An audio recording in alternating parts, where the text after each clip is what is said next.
Olá a todos, sejam muito bem-vindos a mais uma aula de literatura portuguesa no canal Biblioteca Portugal.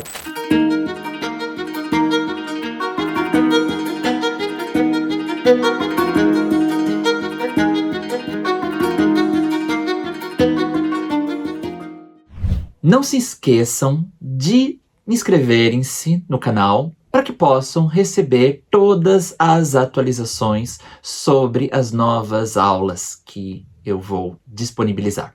A aula de hoje intitula-se Mulheres de Ferro em Batalhas de Flores, Corpo, Escrita e Vida Social.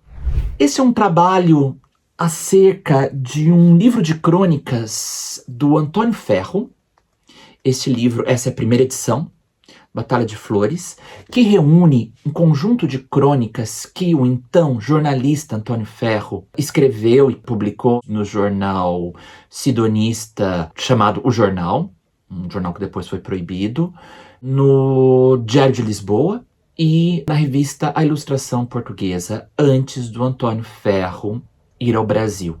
Não se pode esquecer que o Antônio Ferro teve uma importância com relação aos modernistas de 1922 no Brasil, tanto que o Manifesto Nós é um dos textos de vanguarda que foram escritos no Brasil, da mesma forma que a peça Mar Alto foi representada no Brasil antes de ser representada em Lisboa. Em Lisboa, essa peça chegou a ser proibida, então foi considerada escandalosa.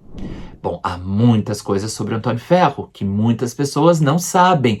Por quê? Porque, infelizmente, só se pensa no Antônio Ferro como atrelado ao serviço da propaganda nacional, que depois passou a ser o Serviço Nacional da Inteligência do Estado Novo de Antônio de Oliveira Salazar. Então, cola-se a imagem de Antônio Ferro a Salazar e esquece-se que Antônio Ferro foi o editor da revista Orfeu, tanto que o Sá Carneiro tinha dito que o Antônio Ferro foi convidado para ser editor, porque se houvesse algum problema, como ele era menor de idade, não haveria, as responsabilidades civis não cairiam por cima de ninguém. Bom, na questão de Batalha de Flores, dessas crônicas que foram escritas entre 1918, 1921, 22 e foram reunidas em 1923, nós vemos um processo de metaforização das mulheres com relação a obras de arte. Então, ocupa o primeiro plano das crônicas várias mulheres, e principalmente mulheres citadinas, mulheres urbanas, num ambiente do mundanismo, dos espaços lisboetas, dos cinemas, das avenidas novas, das peças de teatro, das ruas, dos elétricos. Nós vemos essa captação da cidade em movimento, com essa técnica tributária do futurismo, em que há rápidas pinceladas, em que há frases curtas, rápidas, e essas mulheres ocupam o primeiro plano dessas crônicas.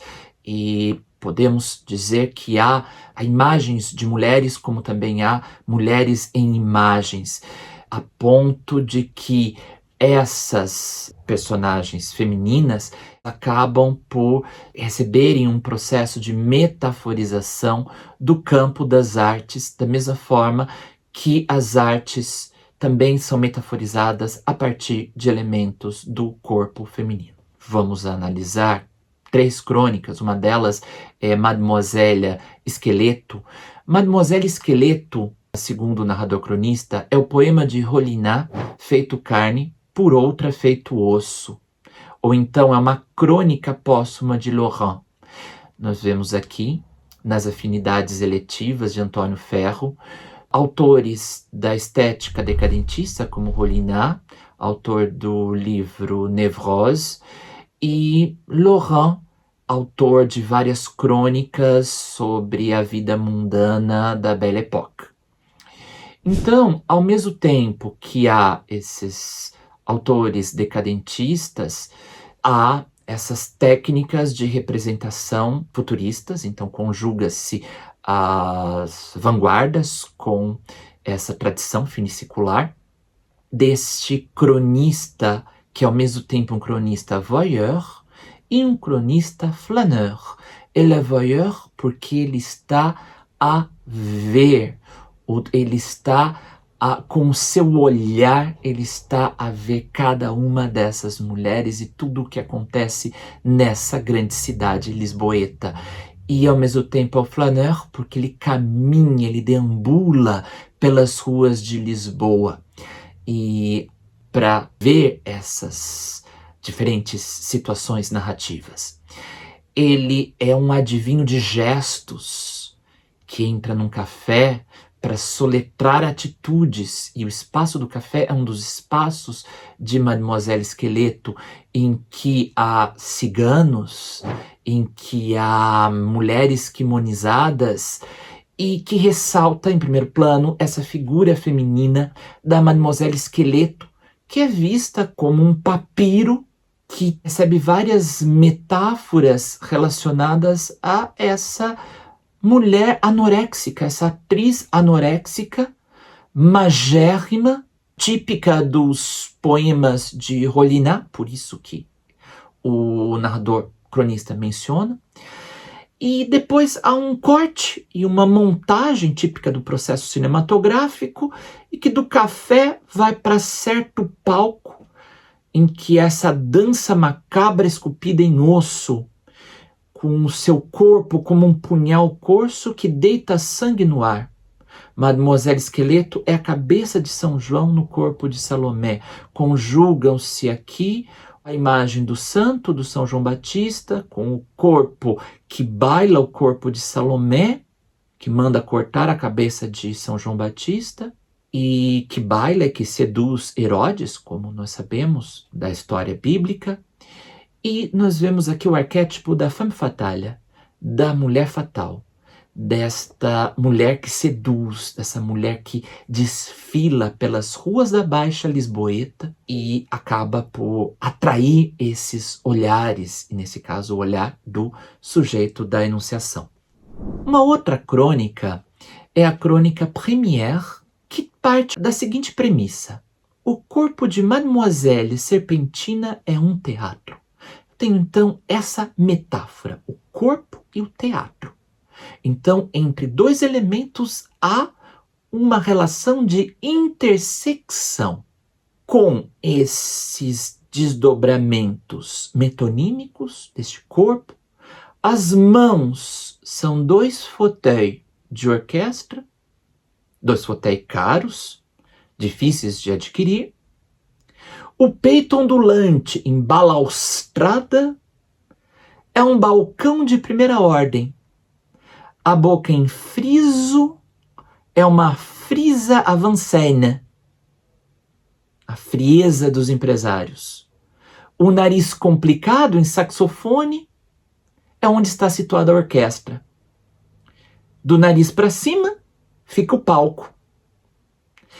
Nos olhos criminosos encarcerados nos cílios, as luzes da ribalta. A testa larga e lisa é o proscênio, em que se verificam algumas rugas impertinentes, em que se denunciam esses alçapões da mocidade.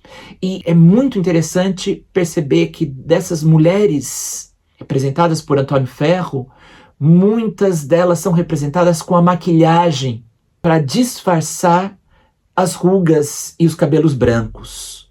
Então, isso acontece na crônica Beleza Dogmática de Cécile Sorel, que é algo que pretendo analisar em outra aula. Neste caso, a cabeleira acaba por ser o espaço onde é representada a peça. E este narrador cronista aqui assume o papel de crítico de teatro. Não nos esqueçamos que o Antônio Ferro foi crítico de teatro também no Jornal Diário de Lisboa, final de 1921 a meados de 1922. Deixou vários textos, várias recensões críticas sobre teatro. E aqui nós surpreendemos este sujeito da enunciação a escrever o seu texto. E comenta que a nova cabeleira de Mademoiselle Serpentina é uma peça que precisa de alguns aparos, alguns cortes, que gostaria que ficasse pela altura do pescoço, um corte a rapazinho, a colete, e que feitas essas alterações, a peça poderia se demorar mais no cartaz. E que o desempenho foi excelente e os cabelos sabiam todos os seus papéis ou os seus papelotes. Então, conjugam-se dois eixos, o eixo dos cabelos e o eixo da peça representada, em que cada cabelo é um ator a representar o seu papel.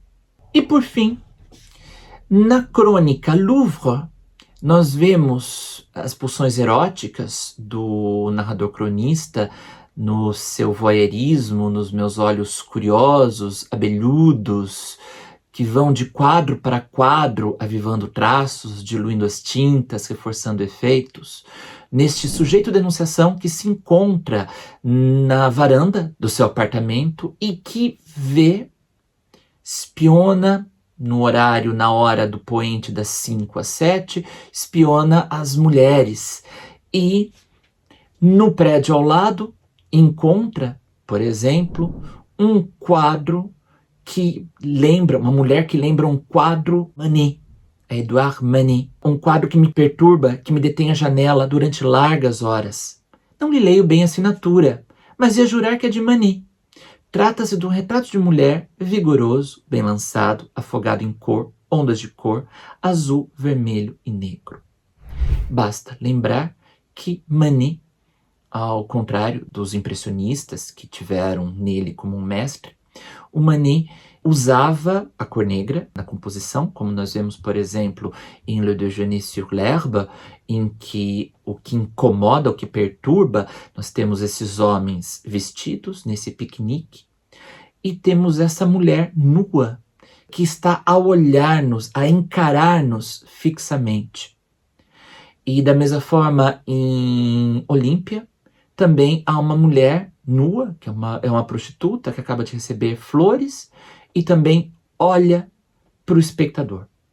Então, é essa perturbação que o quadro causa. E aqui nós temos a metáfora da mulher como um quadro de Manet, pelo traço sêmico comum, que é a perturbação. Uma outra mulher observada, no terceiro andar do meu prédio, está pendurada uma mulher, um desenho de Toulouse-Lautrec, uma figura de boulevard, em linhas fugidias, linhas que apetece emaranhar.